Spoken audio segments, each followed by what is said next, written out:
Leo, tignan natin kung ano yung mensahe para sa'yo.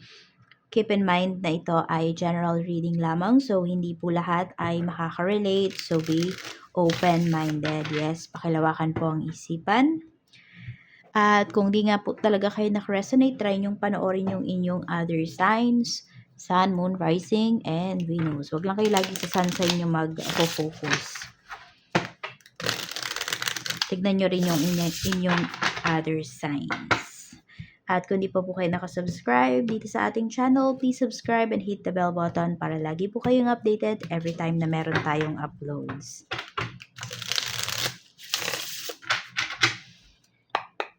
Mag-message lang po kayo directly sa ating Facebook page if interested kayo sa ating private readings, sa ating rituals, sa ating Tiares products. This is for you, Leo, Sun, Moon, Rising, and Venus. We have Getaway. We have Faith. So, may nagpaplano dito, vacation. Matagal-tagal na ba kayong di nakaka-uwi sa Pinas? Ayan, kung may mga nasa abroad man po dito, Leo. So, isa yan sa mga pinagdarasal ninyo. Or kung anumang bigat yung nararamdaman ninyo ngayon, di ba? Gusto nyo lang is makauwi. Makasama yung family nyo. May problem ba kayo sa trabaho? So, we have proposal. Tignan natin kung ano pa ang mensahe for you. Ano tong getaway na to? So, ano tong vacation na ito? Spirit guide. Tignan natin. This is for you, Leo. We have 2 of cups. So, dito naman may pinapakita once na mag-vacation kayo ng person mo or ikaw or yung person mo, pwedeng mauwi na po ito sa pamamanhikan, mauwi na ito sa kasalan. Mas magiging matatag yung relationship. So, kung meron po dito na dumadanas kayo na may third party sa relationship, Leo,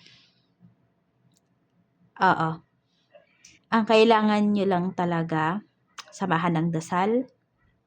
Pwede nyong ipa-cord cut yung third party. Tapos, sacrifice talaga, uwi.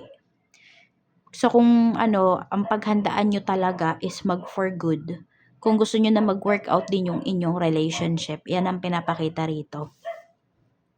Tignan natin. Nahihirapan kasi yung person mo pag magkalayo po kayo. Whether sino man yung nasa ibang bansa, no? Whether ikaw or siya. Tignan natin yung fate na ito. Saan tong aspect ng life mo? 'Di ba sa person mo talaga may lumalabas na tao dito eh. Ayan, sa person mo. Dapat mas malalim dapat yung tiwala ninyo sa isa't isa and also your respect with each other.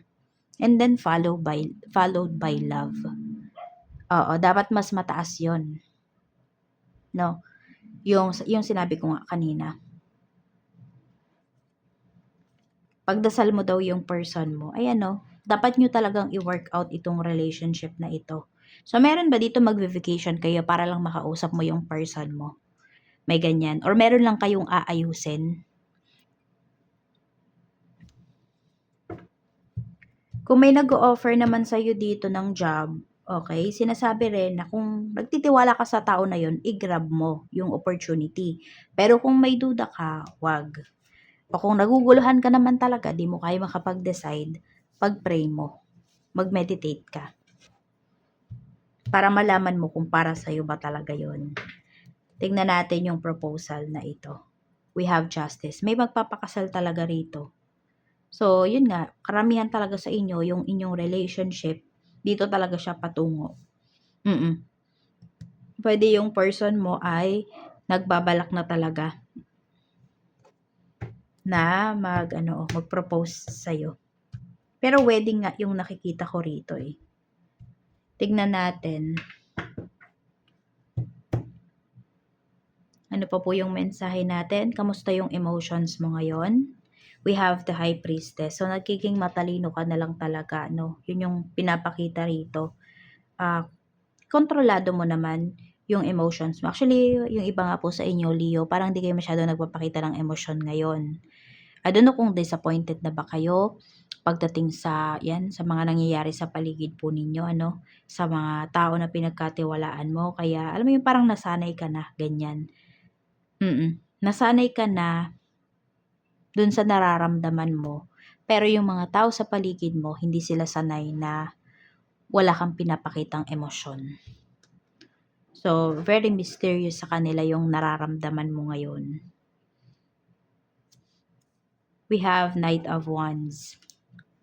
Ito naman yung kaisipan mo. Controlled mo talaga yung emotions mo kasi nakakakilos ka pa rito eh. Nama-manage mo rin yung isipan mo. More on, yung iba po talaga dito is mas isip talaga ang pinapagana, no? Para syempre magampanan nyo pa yung mga dapat nyong gampanan sa inyong buhay, sa inyong trabaho, sa inyong relationship. We have Six of Swords. This is your spiritual health. Ano siya eh, may kapupuntahan. Okay? Pwedeng may dinidiscover ka ngayon or nadidiscover mo yung strength mo. Some of you, pwedeng nasa dark night of the soul kayo, nasa tower moments kayo ng life ninyo. Lalo na yung mga meron nga dito, no? Involve yung inyong relationship. So, kaya mas nagiging heighten yung inyong intuition. Mas nakikilala nyo yung sarili nyo. May mga bagay din dito na before pinapaniwalaan nyo, ngayon hindi na. Kasi medyo nagkaroon ng kabiguan sa inyong buhay. Tignan natin.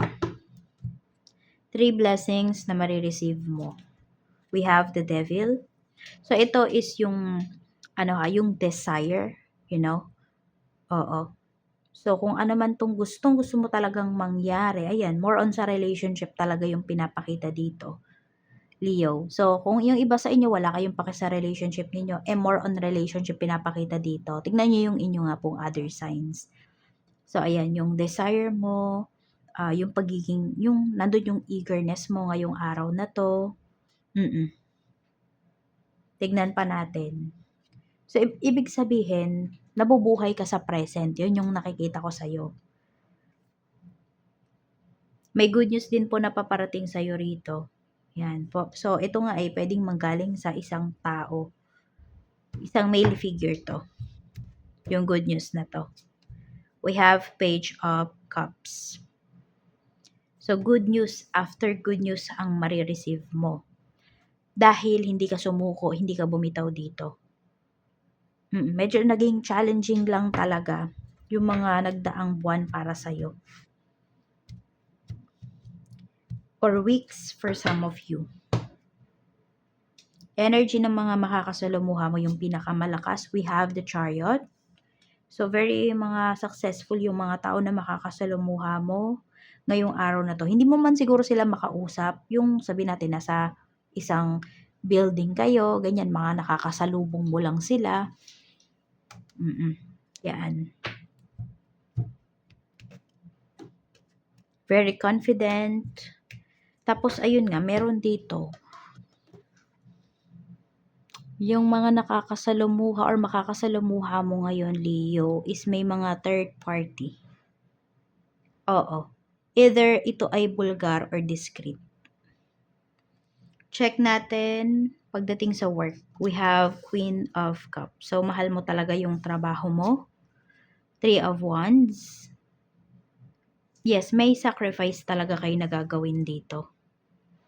Okay? So, yung iba nga, di ba, pwedeng vacation. Some of you naman po ito ay magpo-for good.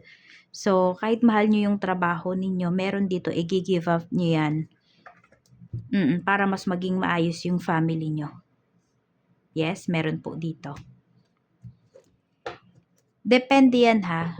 Kasi yung iba nga, mas ginagamit nyo yung isipan nyo. Yung iba naman, di ba, pwedeng itong gagawin mo na to is more on emotions yung gagawin mo. Pero depende yan sa sitwasyon ninyo. No, kasi meron dito baka kaya naman po may negosyo or kayang magnegosyo tapos yung kinikita nyo sa ibang lugar, sa ibang bansa, kaya nyong kitain dito sa pamamagitan ng negosyo na yun. Diba? Magkakasama na kayo, buo kayo. Mas happy yung family. mas ma-appreciate nyo yung sacrifices ng isa't isa. May ganyan. Tignan natin. 5 of Wands. Ayun, may pagtatalo lagi dito. So, lagi nyo bang pinagtatalunan yung trabaho? So, you should have time with your family. Yan po. So, baka nawawala na kayo ng oras sa inyong pamilya, Leo, sa kakatrabaho. Malayo na nga kayo, tapos kunwari, may schedule pa kayo ng video call, ganun. Hindi ka pa nila ma-reach. So, gawa ka ng time, no? Para dito sa family mo. Or baka baliktad, yung family mo yung walang time sa'yo. Yan. Kailangan mag-usap dito. Tignan natin ano yung tingin sa'yo ng mga coworkers mo. We have the sun. So, maganda po yung energy mo. Nagra-radiate talaga siya. So, nararamdaman ng mga katrabaho mo pag may problema ka. Pero, meron naman dito, pag may problema ka, pwedeng mas lalo ka pang binibigyan ng problema. Nararamdaman niya din kasi. Oo. Or dito kanya kinukumpetensya kapag meron kang problem. Basta gumagawa ng issue yung tao na to. Tignan natin pagdating naman sa business. Kung may business ka, we have Ace of Pentacles. Maganda yung energy ngayon sa business kasi maganda yung sales. We have strength. Okay din po yung mga clients mo. Pwedeng ito ay matatagal mo ng mga clients, mga suki na. Yung alokin mo lang sila ng konting sales stock lang, oo, nakaagad sila. Ayan, kahit di mo to matagal na clients na, basta ganun. Basta may kinausap ka, ayan, napapabili. May kinausap ka, dinadagdagan yung kanilang bibilhin. Staff naman, kung may staff ka, we have the Hanged One. Meron kang staff dito, medyo siya lang ay nagpapabigat ng ano mo ha, ng, yan, sa negosyo. Kasi, more on, parang magtitiis na lang kasi yung tao na to, dito sa negosyo. May other opportunity kasi para sa kanya sa ibang lugar. So, kung ito, pinakiusapan mo na mag-extend, okay, so sabihin natin natapos na, kunwari January, sinabi mo, uy, pwede ba mag-extend ka by January? So, kung ayun na, January na, tas gusto mo na naman siyang pag-extendin, wag na. Wag mong hayaan na, na magstay pa to dito kasi mawawalan na siya ng gana talaga lalo. So, bibigat lalo yung energy dito sa negosyo mo. Hayaan mo na siyang mag-grow. O baka hindi talaga para sa'yo yung tauhan na yan. Tignan natin sa kaperahan naman, we have Ace of Cups. Tignan mo, maganda yung energy dito. May mga new beginnings na pinapakita sa'yo dito eh. So, kung may problem ka sa money, some of you po, masusolusyonan yan. Pwedeng bago, sumapit ang next year, or pwede nga pagkatapos ng January, ayan, okay na yung finances mo. So, let go mo yung mga, dito ha, yung mga unnecessary gastos.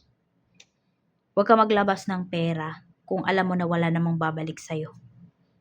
Ayan, may stagnant energy po rito na pinapakita. So, yun yung gawin mo.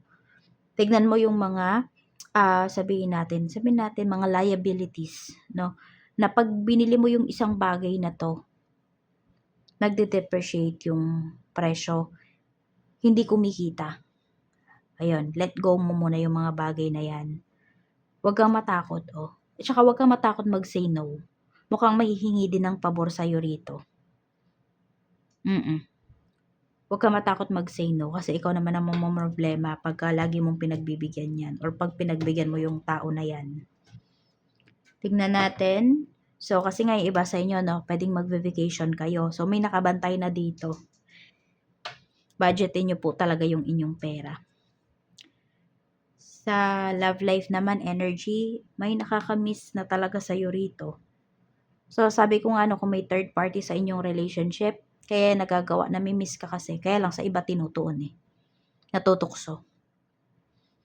6 of Cups. Miss na miss ka na ng person mo. Tignan natin. Knight of Cups. Ayun nga, may tukso talaga rito. No, yung effort dapat na sa'yo mapunta, sa iba tuloy. Hindi kita sinisisi pero yun lang kasi yung pinapakita rito. Kaya yun yung sinasabi ko, Leo. 10 of Swords. Ayun nga, natutuon tuloy sa iba yung, yun nga, yung ng person mo. So, sacrifice talaga. Meron kang kailangang i-let go. Nasa sayo na yon kung kaya mo bang i-let go yon. Yung trabaho mo nga, ayan, yung iba sa inyo. Pag-isipan mo daw mabuti kung ano yung i-let go mo. And also, it's time for you to decide na rin ha. Kasi sabihin natin kung hindi mo kayang i-let go, kunwari itong trabaho mo, no? Kasi alam mo, mahihirapan kayo kapag ni-let go mo to. O, isa din yan, nagpapabigat yan sa life mo.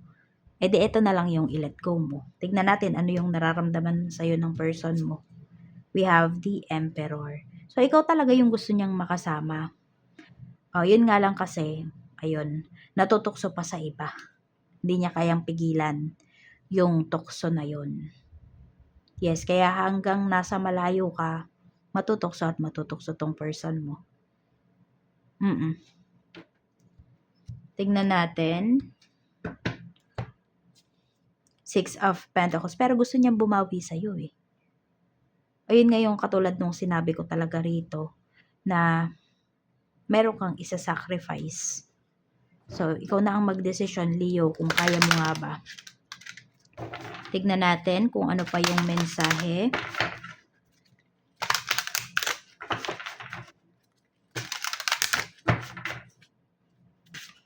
We have strength. Everything you've experienced in your life has made you strong and courageous. Yan.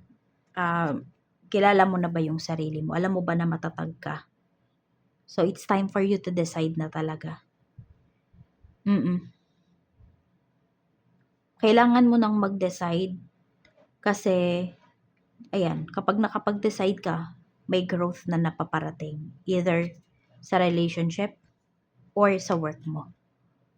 Makapag-focus ka na kasi alam mo na yung pagpo-focusan mo.